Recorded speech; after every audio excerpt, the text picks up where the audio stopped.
Rakata Yahweh, Bahashem Yahweh Shai, Bahashem Racha Kodash. Welcome to another live lesson.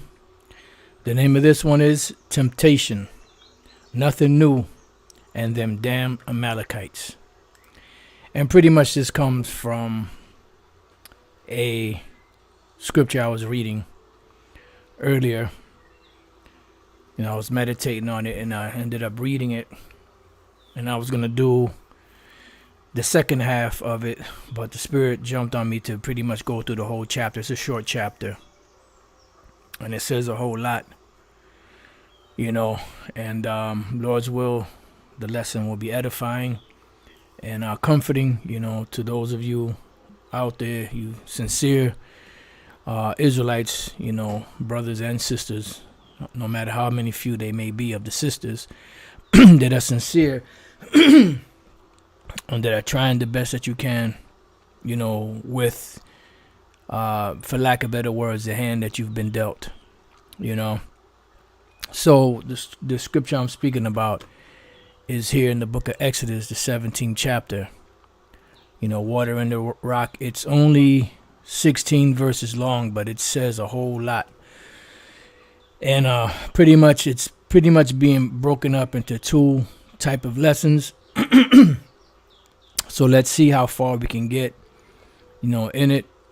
And if it leads, if it happens to go longer with part one, then Lord's will I could do a second part another time if the Spirit allows. But let's see where we go, where the Spirit leads us.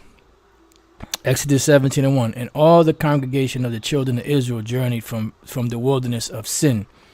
Now the wilderness of Sin, sometimes spelled the wilderness of Zin. Let me just bring it up.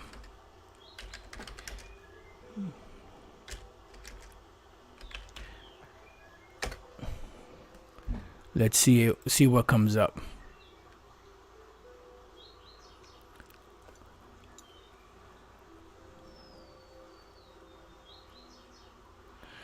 All right, let's see if we can do this. Let's try Bible map. And just bear with me. See if I can pull something up just to give you an idea where we were, or our forefathers were.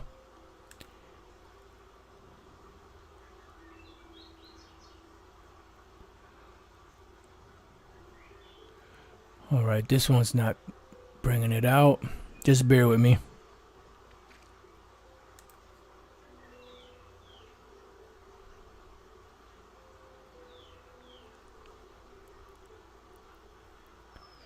Yeah, it's not really bringing it out. Usually they'll have you, give you like a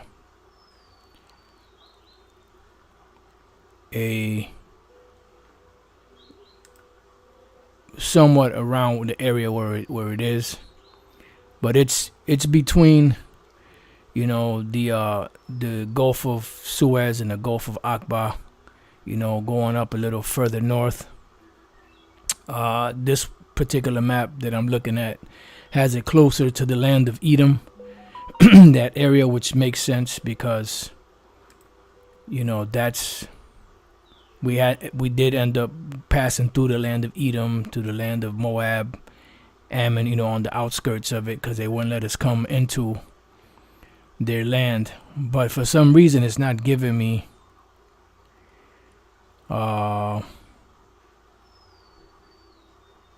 it's not really giving me a location. All right, I guess I'll go with this map here. Can't really see it that good. It's kind of blurry. Yeah, gotta try to get something. Get a maybe a map atlas on online. That way you could just have it in case we need it, because it does come in handy, because we don't just read the scriptures and break the scriptures down. We also have to go into maps, dealing with geography, dealing with history, so it's good to know. Now this one has it a little different. Let me see how big this one. Now that's going to be kind of small. If it doesn't, then Lord's willing, another lesson I'll do maybe like some type of geography where we could hit certain key places. Yeah, it's jumping around to me. This is crazy. This is crazy. Yeah, this one has it in the same area. All right, so you know what? Let's go with this map. As you can see here, they have the desert of Zin or Sin right up here in this area. You have Mount Sinai down here between the two gulfs. You have Sinai here. You have the desert of Paran, desert of Zin. And so you have Edom over here, which Edom was all of this area here, going up a little bit further too. Because there's a place here called Ezion Geber, which was fought between Esau and Judah, and this is one of the places where King Solomon had his navy. Now, so let's go back. It says, so they were in the wilderness of Sin after their journeys according to the commandment of the Lord, and pitched in Rephidim, and there was no water for the people to drink. Hold on for 1 second. All right. Wherefore the people did chide with Moses. Now keep in mind that this is right after, they were complaining about not having food to eat. And the Lord gave them manna. The Lord gave them, food to eat. And I believe that's when he also gave them the quail. And now Jake is thirsty, Wherefore the people did chide with Moses and said, give us water that we may drink. And Moses said unto them, why chide ye with me? Wherefore do you tempt the Lord? Right, because remember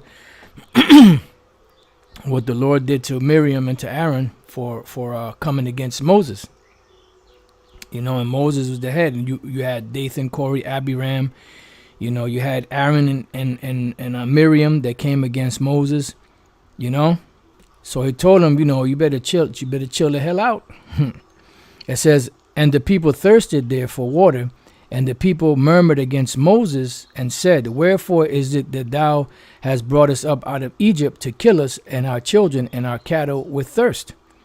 And Moses cried unto the Lord Yahweh Bashem Yahushai, saying, what shall I do unto this people? They be almost ready to stone me. So you got to remember that this is, so if you're reading it like a novel, it's, oh yeah, they were getting ready, they were mad at Moses because they wanted to drink. No, you got to picture Jake, looking around, probably looking for stones, angry, irate, yelling at Moses. Look, man, you better give us something to drink, man. We goddamn thirsty, man. And that's why Moses said they be almost ready to stone me, And you got to remember, these are multitudes of Israelites speaking to one man, Moses. And you know how Jake can get aggressive, man. Inside joke. But Jake can get aggressive, Then it goes on to say, the Lord said unto Moses, go on before the people, and take with thee of the elders of Israel and thy rod wherewith thou smotest the river, take in thine hand and go. Behold, I will stand before thee there upon the rock in Horeb. So when Moses struck the rock to bring water out of it, the Most High's presence was actually there. It says, and thou shalt smite the rock, and there shall come water out of it, that the people may drink. And Moses did so in the sight of the elders of Israel. And you have to remember that despite all of these miracles that the Most High did by the hand of his men, Jake still didn't believe.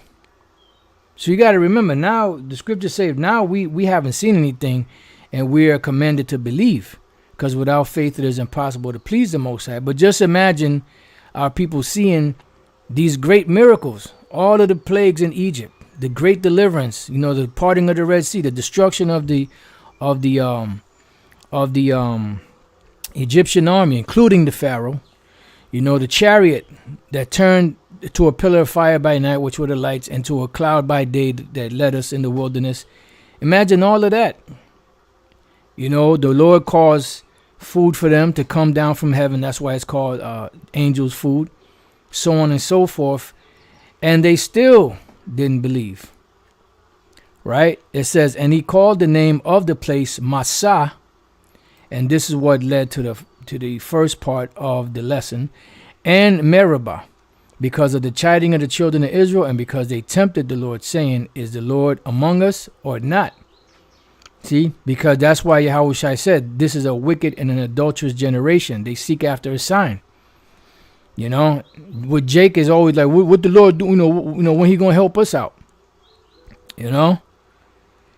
So when we look up the word Massah, right? The word Massah from the Hebrew Massah, also another Massah. So right here it says Massah, temptation.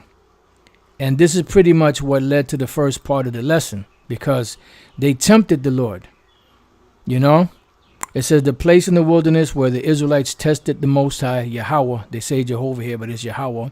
Also Meribah, that was another part of the name that was given to the place, right? So I have a couple of precepts that I want to go through dealing with this word temptation.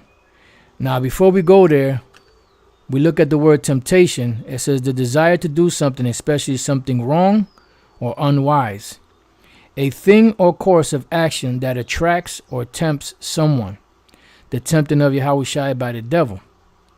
So this same temptation pretty much is what we're going to go through now, but it's going to be on a higher level because of the times that we're coming into. You know?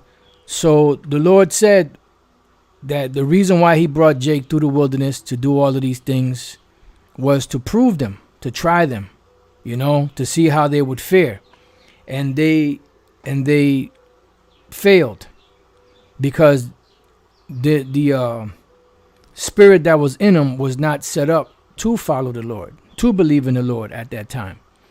You know, and that's why I said that in one of the Psalms, it says that he gave them their heart's desire, but sent leanness into their soul, because he didn't give them the true riches, which is faith, you know, and to be able to approach to the Lord Yahweh Bashem Yahushai. But he gave them carnal things, you know, to fulfill their fleshly lusts, you know. But the essential mineral of faith, you know, that would, you know, which is one of the main ingredients to please the Lord, he didn't give them much of that. Or any. So let's go to Psalms. Got a couple of precepts on that. Psalms 95. We're going to read a couple of verses here, because this is something that the Apostle Paul quoted.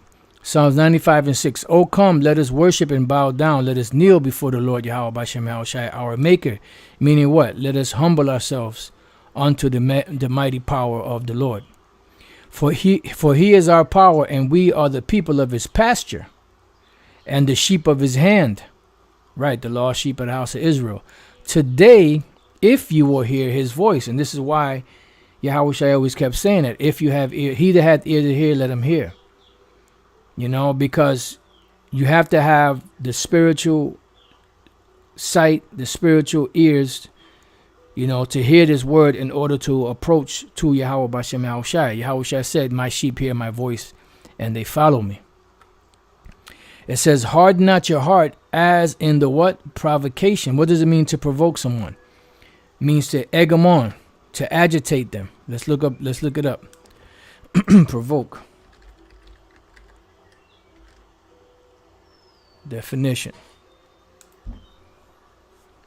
It says, stimulate or incite someone to do or feel something, especially by arousing anger in them. Deliberately make someone annoyed or angry, right? So that's what they were doing. They were trying to get a rise out of the Most High, because they were provoking him. And as in a day of what? Temptation in the wilderness. So we're going back to that right now in Exodus 17. When your fathers tempted me, proved me, and saw my work. And this is what the Apostle Paul was speaking about, you know, when he was discoursing with the Hebrews, you know, about the whole, you know, sacrifice and, you know, the coming of Yahushua and the reason why they didn't have to sacrifice anymore. He was going down and breaking it down in the history, going all the way back to the very beginning. You know, 40 years long was I grieved with this generation and said, it is a people that do err in their heart, and they have not known my ways. Why? Because the Lord did not give them that spirit to know his ways. Unto whom I swear in my wrath that they should not enter into my rest. And none of those Israelites that came out of Egypt entered into the promised land. The only ones that entered into the promised land was Joshua and Caleb and the children of those, that the Lord said, okay, these people at one point in the wilderness, the Lord said they ain't gonna make it. So there was a point that the children that they had were able to come into the land, but they weren't able to make it into the land because they tempted the Lord. All right. And the Apostle Paul quoted this. Let's go from there. Let's go to the book of Hebrews. Let's go first to the Hebrews 3 and 8. And we're just going to jump to the 4th chapter. Hebrews 3 and 8. It says, let's start at 7. Wherefore, as the Holy Spirit saith, today, if you will hear his voice, harden not your hearts, as in the provocation in the day of temptation in the wilderness. Right. So pretty much this is the same thing that we read in the book of Psalms. So if the Israelites, hear the Most High's voice, meaning they see the things that are coming and they understand by the things that are being taught and are being drawn by that, that's the Lord stretching out his hand. If you can hear it, it says, don't harden your hearts as in the provocation in the day of temptation in the wilderness. Why? Because see what happened to the Israelites that didn't believe. They weren't able to make it to the land. Right? Hebrews 4 and 1. Let us therefore fear, lest the promise being left us of entering into his rest, any of you should seem to come short of it. That's why the scriptures say, work out your own salvation with fear and trembling. Because we're not guaranteed, but if we do the things that the Lord say, because he puts a spirit in us to do it, we'll make it. So really it leaves no room for being proud, even though you're still going to have that. For unto us was the gospel preached as well as unto them. But the word preached did not profit them, not being mixed with faith in them that heard it. See, that's the difference. Because the scriptures say, with the heart man believeth, and with the mouth confession is made unto salvation. But there has to be that special ingredient there given by Yahweh Bashem Yahushai to be able to have that perfect combination. For we which have believed to enter into rest, because the rest begins what? First mentally. Yahushai said, you shall know the truth, and the truth shall make you free. Because our first order of business was to be freed mentally from the chains of this darkness. If you don't understand that, you could watch the movie The First Matrix, and you see how the majority of the world is connected into this world, especially now, and they're in deep sleep until the word comes around, or they hear the voice of the Lord in the cool of the day, and they hear it and they understand, and they start saying, and they start to see what's really going on around them. Their eyes are open to a world that they never thought existed. And they're looking back at their old life and looking at the things of the world in a different light now. They're like, wow. So the rest begins mentally. As he said, as I have sworn in my wrath, if they shall enter into my rest, although the works were finished from the foundation of the world. For he spake in a certain place on the 7th day on this wise, and the powers did rest the 7th day from all his works. And in this place again, if they shall enter into my rest. Seeing therefore it remaineth that some must enter therein, and they to whom it was first preached entered not in because of unbelief. See? Because and when you read throughout the books of the law, when especially Exodus, especially in Exodus and others, but especially in Exodus, you see all of the temptations and the things that Jake, was doing that was pissing the Most High off. And at one point he told Moses, step back, let me smoke him, and I'll make a new, because he still would have, would have still kept his promise to Abraham, because Moses was an Israelite, and the people could have still came out of Moses, but it didn't happen that way. I said again, he limiteth a certain day, saying, in David, today, after so long a time as it is said, today if you will hear his voice, harden not your hearts. Right, we read about this. For if Jesus or Joshua, Yahushua, which was speaking about the Joshua during the time of Moses, had given them rest, then would he not afterward have spoken of another day? There remaineth therefore a rest to the people of the Most High, for he that is entered into his rest, he also has ceased from his own works, as the Most High did from his. And this is what we're looking for. This is why it says that, we should be hastening the coming of the Lord. And our conversation should be about holy things, for the most part. Right? It says, let us labor therefore to enter into that rest, lest any man fall after the same example of unbelief. And we're seeing that happening. We've seen it happen. You brothers that are, we call the YouTube era, going back to July of 2007 all the way till now, which has been exactly 15 years. You've witnessed your own examples of this time frame of guys that came in and fell out. They were in high position, they were on fire, and they ended up falling out because they weren't a part of this. All right? Because this what was going on in the wilderness was a great temptation. The Lord was proving Jake. This great temptation is going to be magnified a lot more now in these times. Let's go to Revelation chapter 3 and verse 10. And make no mistake, the making it through to the end is only because the Lord Yahweh Bashem Yahushua has a spirit on his elect. If the spirit is not on the elect, they could read and study and say what they want to say. When that thing come, I ain't going to take it. I ain't going to do that. When the time comes, if that person is a part of the elect, then they will not do the things that they say they won't do. But if they're not a part of the elect, guess what? They're going to do everything they said they're not going to do. You see? Because it's all from the Lord Yahweh Bashem Yahushua that's given the elect that spirit not to bow to the will of these devils no matter what. Remember what the Lord told Elijah. I have reserved to myself 7,000 men, which is just a complete number, that have not bowed the knee to the image of Baal.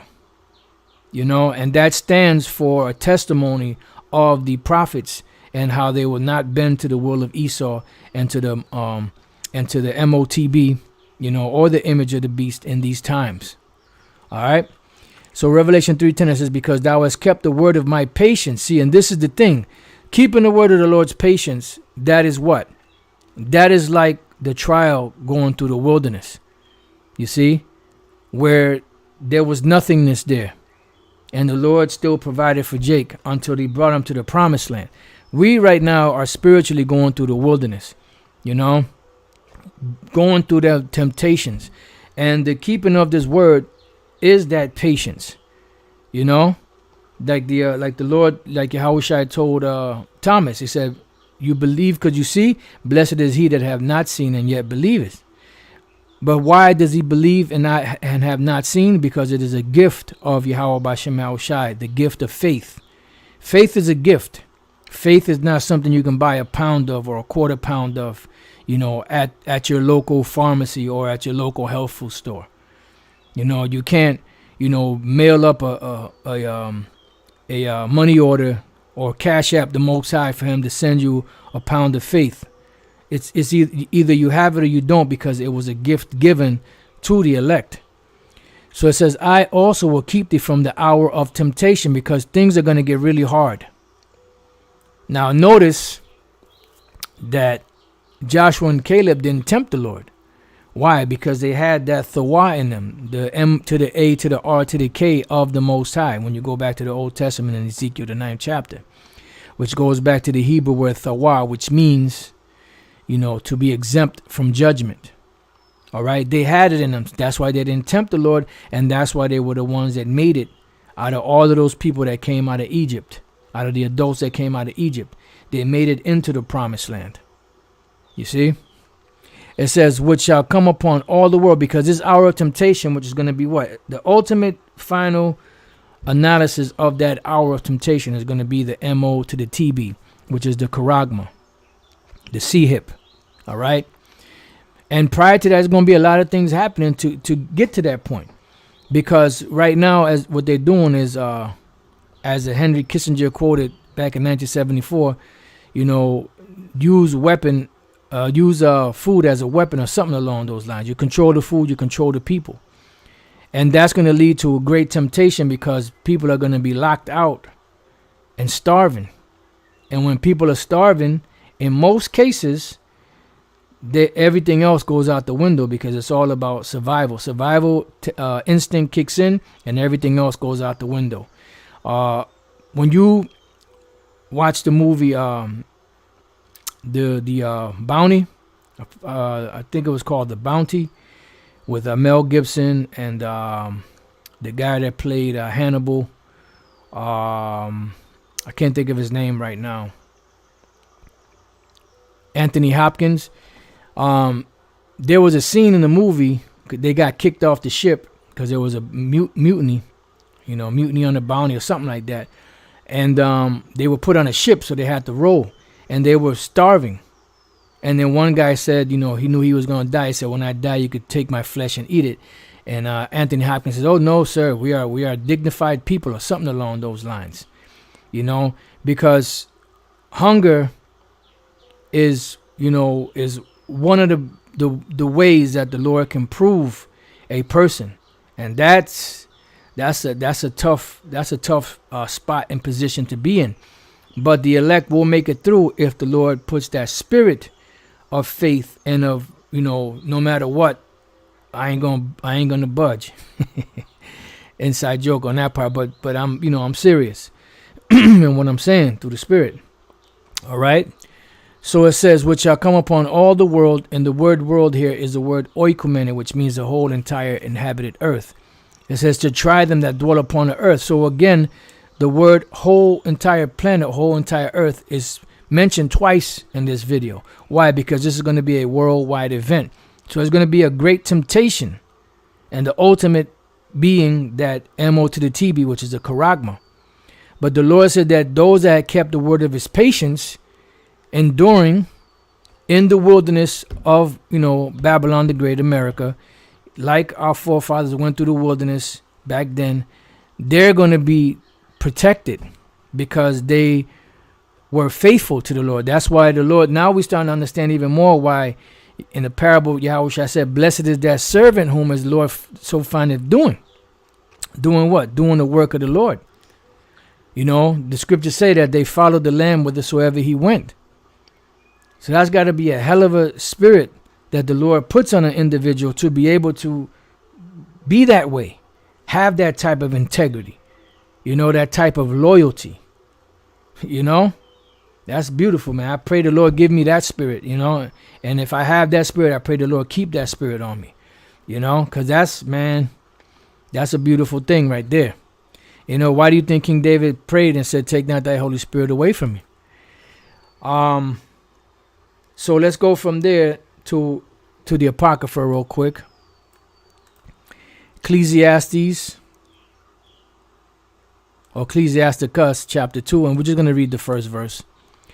It says, my son, if thou come to serve the Lord, prepare thy soul for temptation, because there are many things that are going to be happening that are going to bring about a great temptation.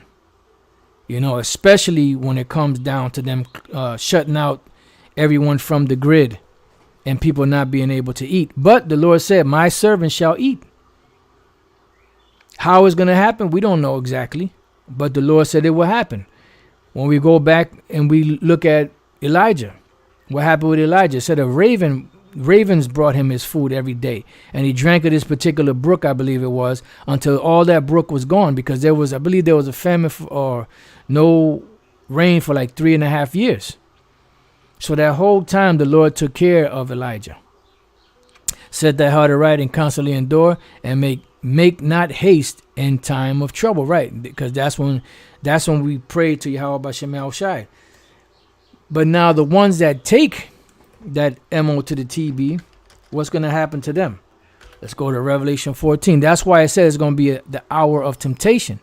This is our Revelation 14 and 9. It says, doom for worshipers of the beast. It says, and the third angel followed them, saying with a loud voice, if any man worship the beast and his image, and receive his charagma in his forehead or in his hand, the same shall drink of the wine of the wrath of the Most High, which is poured out without mixture into the cup of his indignation. Much like the Israelites that didn't believe the Lord, didn't make it to the promised land. They died in the wilderness. But this death is going to be far worse because of the destruction and the devastation that's coming, the nuclear destruction. And he shall be tormented with fire and brimstone in the presence of the holy angels and in the presence of the Lamb, right? Because, that destruction is going to be, there's a reason why the scripture said there's going to be weeping and gnashing of teeth in that day. It's going to be terrible. All right, so now let's go from there. You could read more. Let's go from there to Matthew chapter 6. And let's go to verse 9. This is the Lord's Prayer. I started 8. Be not ye therefore like unto them, for your Father knoweth what things you have need of before you ask him. And that's why this prayer here is so important. The Lord's Prayer, Yahweh's prayer. After this manner, therefore, pray ye, our Father, which art in heaven, hallowed be thy name. Abanawa Shabashamayam Kodash Hayashimka, so on and so forth. Thy kingdom come, thy will be done in earth as it is in heaven, because that's what we're going to witness. That's why the scriptures say, hastening the coming of the Lord. And we, according to his promise, look for new heavens and a new earth wherein dwelleth righteousness. Give us this day our daily bread. Yeah, just enough for us to be sustained. And forgive us our debts as we forgive our debtors. So if we want the Lord to forgive us and our brother's asking for forgiveness and we don't forgive the brother, how do you think we're going to receive any type of forgiveness? See? It says, and this is the point, and lead us not into temptation, but deliver us from evil. For thine is the kingdom and the power and the glory forever, forever. Amen. So lead us not into temptation. Let's look up the word temptation. So we were covered on all angles. Pirasmos. It says an experiment, attempt, trial, proving. Trial, proving the trial made of you by my bodily condition.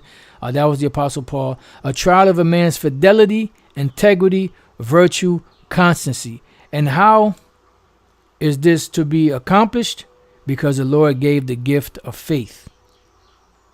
It says, an enticement to sin, temptation, whether arising from the desires or from the outward circumstances. Right. And in this situation, when the whole grid is shut down and the only way to operate is through the MOTB, that's going to be a temptation, a big, heavy temptation. And you can't say, well, that ain't going to happen. Or if that will happen, that's going to happen way when. Well, you see everything. The infrastructure is already there. The final push that they needed was back in 2020 when they shut everything down and really pushed heavy their 5 G, that whole situation. So everything now is accessible. Everything is in place, So let's go from there. Let's go to the book of Matthew 26. And I may just do a second part to this to finish up, the other point, because we're right now at 34 minutes, and this lesson, is a lot to it, Just dealing with the word temptation. This is Matthew 26 and 41. Watch and pray that you enter not into temptation. The spirit indeed is willing, but the flesh is weak. And that is so true. So if a person whose flesh is weak, which all of our flesh is weak, but if they have that ingredient in them of faith, guess what? No matter how weak their flesh is, they're going to make it through. Remember, Yahushua even came to a point where he wanted to do it a different way because the flesh, got in the way. That's why he told the disciples, watch as well as pray that you enter not into temptation. He said the spirit is willing, but the flesh is weak. He was telling them this from experience. He didn't want to go on that cross, even though he knew he had to. But he manned up. He did what he had to do for us. That's something, man. So now let's go from there. Let's go to Luke, which is similar to this, but it's worded a little different. I kind of wanted to get that. Luke 22 and 40. I started at 39. And he came out and went as he was wont to the Mount of Olives, and his disciples also followed him. And when he was at the place, he said unto them, pray that you enter not into temptation. You see? Because he was about to go through the hour of his temptation. The temptation of Yahushua. And this time around, in these times, we're about to enter into our hour of temptation. Even though the prophets went through, what they went through back then, and the believers in the Lord, they went through what they went through back then. This is the final round, so to speak. These are what they call the championship rounds.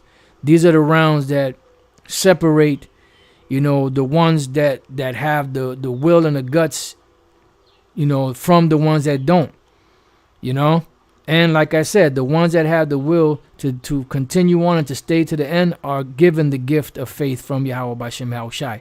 So in a sense, it's really a rigged game, but we don't know who's going to make it. So the scriptures say it gives us the instructions of what we need. Give diligence to make that calling and election sure. Now let's go from there to the same book of Luke, the 8th chapter, and we're going to start at the 11th verse. The point is in 13. It says, now the parable is this: the seed is the word of the Most High. And this parable of the sower seed is very important because it gives you 4 different types of men that are going to come into this truth. You're going to have women that's going to come into this truth, but we're dealing with the men because the flock of the Most High's pasture are men. So there's 4 different types. What we're going to read here is one of the types, right? Those by the wayside are they that hear, then cometh the devil and taketh away the word out of their hearts, lest they should believe and be saved. Right, that's one example. The one we want to deal with is this example here, the 13th verse, which is they on the rock are they which, when they hear receive the word with joy, and these have no root. And this is why you see individuals falling off. Like the former head of Mississippi, a war. He had no root in him, But it wasn't because he didn't, want to have the root in him. It's because the Lord didn't give him that. And this is where fear comes into play, Because you could have a man like that has been in this thing for going way back. And look what happened to him. And he's just waxing worse and worse. You just seeing the tip of the iceberg. But that was the path that he had to take. Just like Judas Iscariot had to take the path that he had to take. It says, which for a while believe, and in time of temptation fall away. Because we're coming to a real serious time of temptation. And they're going to fall away. They're not going to be able to have the minerals to endure. You see? And I'm pretty sure that word temptation is the same word we read already in the New Testament, the Greek. Now let's go from there to 1 Corinthians chapter 10 and verse 13. And this was heavy about this is that every man in this truth all go to the same thing. Some a little more intense than others, but pretty much it's all the same thing. It just depends on the level of faith that each man has, where the Lord is going to try them according to their faith. So 1 Corinthians, matter of fact, we start at 12. Wherefore let him that thinketh he standeth take heed lest he fall. Right. Because it's all about what? Humility. The Lord loves a humble, a contrite spirit. So he that thinks he stand, take heed lest he fall. Right. Don't be too overconfident with yourself, And that's where what happens with individuals that come into this thing, and they get to a point where they don't think they got to study anymore. They don't think they got to go out to teach anymore. They figure they put in 20 years, however long time they put in there, so they don't got to do anything else. That's why you see a lot of these top leaders of these other camps that don't even go out on the streets anymore, because according to them, they already did their time. No, the scriptures say, he that endureth to the end, the same shall be saved. Because it says, there hath no temptation taken you, but such as is common to man. Yeah. So everything that we all go through, we've all gone through it. Some brothers might have gone through it on a higher level than others, but it's pretty much all the same thing. Remember in Peter's, that the same thing is accomplished upon your brethren that are in the world. So no one is going, I just got a special hell that I'm dealing with that nobody understands because nobody has ever gone through what I'm going through. Come on, man, get out there. That's a woman's spirit, especially the Judite woman, the black woman. That's that black. Ain't nobody understand my problems. I'm the only one going. No, we all going through the same things. Just there's just different levels to it. But the Most High is faithful, who will not suffer you to be tempted above that you are able. So whatever you're going through at the time, no matter how impossible it may seem, that the Lord knows, okay, I'm going to give him just enough because I'm really teaching him a lesson, because he's going to need this in the future, even though he don't understand it right now. So the Lord ain't going to put too much on a man. The scriptures say that to subvert a man on his cause, the Lord approveth not. But will with the temptation also make a what? A way to escape, that you may be able to bear it. So there's an escape at the end of the whole thing. But the point is, how do we handle or deal with that situation we're put in? Sometimes we ace it, sometimes we fall. But the crime is not in making the mistake. The crime is in not learning from the mistake. I always say that. That's like one of my sayings. It's not, the crime ain't in making a mistake. The crime is in not learning from that mistake. All right? So that you may be able to bear it. So let's go from there. Let's go to the book of 1 Peter. Yeah, definitely gonna have to do a part 2 to this. I'll just probably leave it at when it fully uploads. I'll just take the Amalekite part off, and Lord's will I could do that in another lesson. 1 Peter chapter 1 verse 6, wherein you greatly rejoice, though now for a season, if need be, you are in heaviness through what? Through manifold temptations. Do you know what manifold means? The word manifold means in many different ways. The word there is poikilos. It says various colors, variegated, of various sorts. You see? Then it says here motley. And I never knew what the word motley meant. They have a group called the Motley Crew. And now I'm getting what the apostles have been saying all these years, the Motley Crew. Incongruously varied in appearance or character, disparate. So in other words, it's a whole bunch of individuals coming together, but everybody got their own different beliefs. And that's why it never works. Trust me, we've had guys in Connecticut, just dealing with the Connecticut school, that got kicked out or left, and they all came together and they got kicked out or left for various reasons. And they all came together with different doctrines, and guess what? It didn't last. Because there was no unity there, no union there. It was all over the place. And that's why those unity camps, they don't last. If they really was to stay together the whole time, the whole thing would fall apart. Because in order for you to walk, scripture say, can two walk together except they be agreed? Because if there is a division, what happened? There's a fall. A nation divided against itself cannot stand. So that's a motley crew. All right. So manifold means many temptations.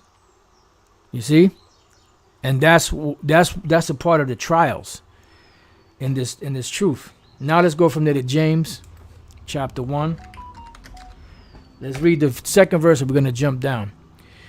My brethren, count it all joy when you fall into diverse temptations. This is why years ago when Elder Apostle Tara told Apostle Gabar and myself, you got to learn to love the sufferer. We looked at him like he had 3 heads.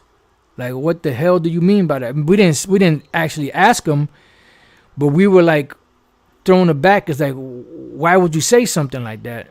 You know, but being a young man coming up, sometimes brothers will say certain things and you kind of just keep it in the back of your head. You file it in your mental Rolodex, and then eventually you learn to understand why. And I understand perfectly why he said that back then, because everything is mental. If you put it into your mind that, look, I'm going to suffer, this is a part of being a man of the Lord, then that'll help you get through situations when you are going through those different temptations, because this is what is expected. But if you're coming into something blindly, you don't know what it's about, and something broadsides you, most people are not going to be able to maneuver in that situation. They'll be like, fuck this ain't for me. Oh, hell no. I got to lose my what? My woman? My children? Oh, hell no. Got to be tempted? No. Mocked? Ridiculed? Oh, no. I ain't going to have, this ain't for me.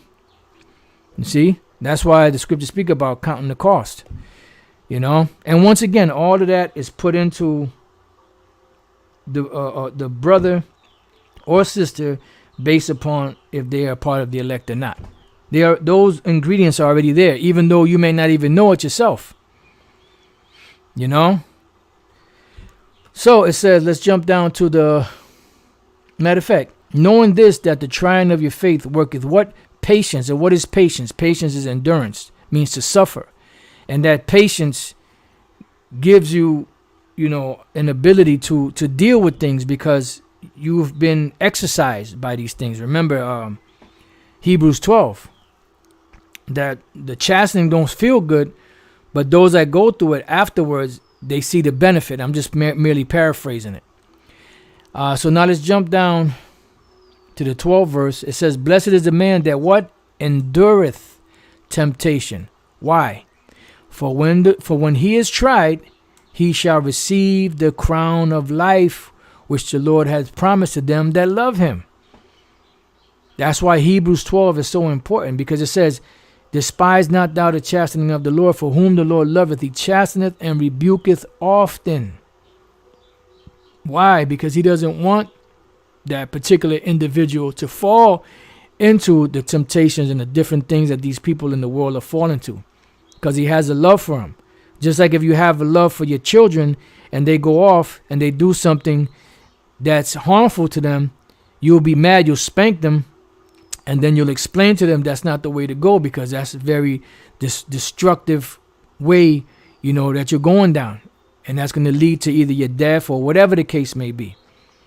So that's why the Lord spanks us. The chastening is nothing but a spanking, and it don't feel good. But the Lord said that afterwards it yielded the peaceable fruits of righteousness to them that are exercised thereby. You see? So the old saying, no pain, no gain, that is such a profound and true statement. Matter of fact, I'm going to put that on. Let me see. Let me see what it says. Just bear with me.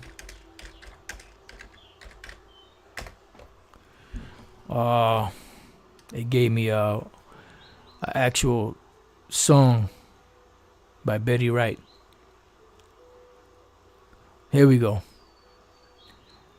It says, no pain, no gain meaning. It says, informal. Used to say that it is necessary to suffer or work hard in order to succeed or make progress. You see?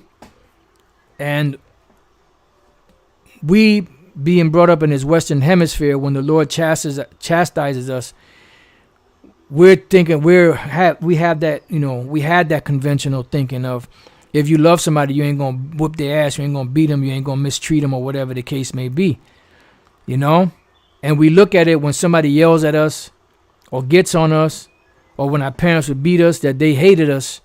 But that's not the case. You know, that's a chastisement. Chastisement is love. Rebuke is love. But these other camps don't see it that way. If you see someone going down the wrong way, if you're saying it rough and hard, you know, with passion, is because you're concerned with that person's outcome if he keeps going down that same route. You know, we had a brother in the school back in the days. The man was brilliant. He was brilliant in computers, but he had a drug problem. You know, and Elder Apostle Gabar loved the brother. You know, and he saw that he had the problem, and he tried to work with him. He even tried to fix him a plate of food so that the man wouldn't leave, because he knew that he wanted to leave to go get some drugs, pretty much. And this was years ago. And pretty much what he did was he cursed him out. He said, man, you got a brilliant mind, and you throwing it away on them fucking drugs. Because the brother was very brilliant when it came to, to computers and stuff. You know? But he was just caught up in that. So the apostle was trying to show him love. And if I'm not mistaken, I believe he passed away, or he might still be alive. I'm not sure, but I believe I heard that he passed away. But that was love. It was rough, it was harsh, but it was love, because there was concern there. And this is what the Lord is doing to us. And we don't understand it because, we're in the flesh, but we know when you're in this thing long enough, you learn to understand it. So like it for the rant. Now let's go from there. Got a couple more precepts and then we could close it out. Let's go to the Apocrypha. Ecclesiasticus, what is that, 33? Yep, and 1. It says, there shall no evil happen unto them that feareth the Lord, but in temptation even again he will deliver him. See? And that's why if we try to keep the word of the Lord's patience to the best of our ability. Because the benefit is that the Lord is going to protect us when the time comes. What is that? Psalms 91. Let's get that real quick. Psalms 91 and 1. He that dwelleth in the secret place of the Most High shall abide under the shadow of the Almighty. I will say of the Lord, Yahweh Bashem Yahushai, he is my refuge and my fortress, my power. In him will I trust. Surely he shall deliver thee from the snare of the fowler and from the noisome pestilence. He shall cover thee with his feathers, which are what? The chariots. And under his wings, the chariots, shalt thou trust. Right, because that's going to be, we're going to be so happy if we make it through, that we went through what we went through, and to see us being delivered and the destruction of the world. It says, his truth shall be thy shield and buckler.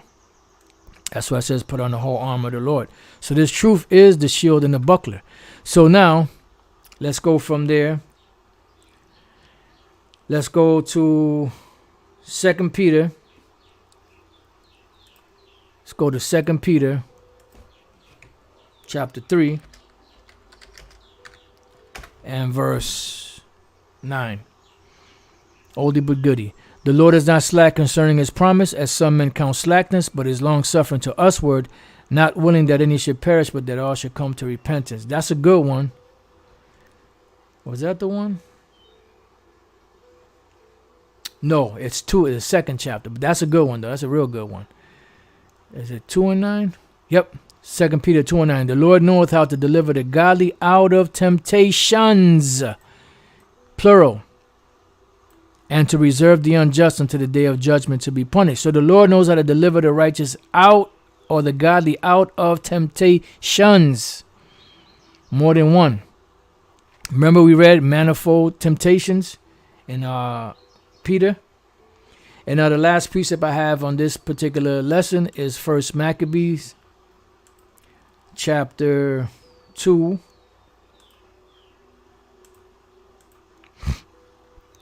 And 1. I'll start at 50. 2 Maccabee 2 and 50. I believe this was Mattathias, the father of the 5 brothers, called the Maccabees, because really it was Judas that was called Maccabees, but then the name took on the whole family. And the word Maccabees goes back to the word hammer. Now therefore, my sons, this was him. Be ye zealous for the law, and give your lives for the covenant of your fathers. Why? Because there is a great reward. You know? Call to remembrance what acts our fathers did in their time, and the Judas Iscariot, Salakia, Judas Maccabees drew. I didn't mean to say that. That was Satan. Judas Maccabees drew from this lesson that he learned from his father, based off of the scriptures, right? And that's why when you go further down, and they were about to go to war, and he would pretty much pump his men up, give them those speeches, you know, and go back into the history to get them riled up and moving and going. It says, so shall you receive great honor and an everlasting name. Was not Abraham found faithful, what? In temptation, and it was imputed unto him for righteousness. Joseph in the time of his distress kept the commandments and was made Lord of Egypt. Phinehas our father, in being zealous and fervent, obtained the covenant of an everlasting priesthood. Joshua, for fulfilling the word, was made a judge in Israel. Caleb, for bearing witness before the congregation, received the heritage of the land. David, for being merciful, possessed the throne of an everlasting kingdom. Elias, for being zealous and fervent for the law, was taken up into heaven. Ananias, Azarias, and Mishael, by believing, were saved out of the flame. Daniel, for his innocency, was delivered from the mouth of lions. And thus consider ye throughout all ages, that none that put their trust in him shall be overcome. Wow. I didn't read that far. I was just going to read that one verse, but this is heavy. Fear not then the words of a sinful man, for his glory shall be dung and worms. And he eventually got put to death by worms. Today he shall be lifted up, and tomorrow he shall not be found. Woo! This is bad, man. This is a bad title right here. Today he shall be lifted up, and tomorrow he shall not be found, because he is returned into dust, and his thought is come to nothing. Wherefore ye, my sons, be valiant and show yourselves men in behalf of the law, for by it shall you obtain glory. All right, so pretty much, that's it. Temptation, nothing new. So I'm going to have to get rid of the second part of this and then use that for a different lesson, Lord's will. So with that, I pray that you brothers and few sisters have been edified. Till the next time I say, Shalom.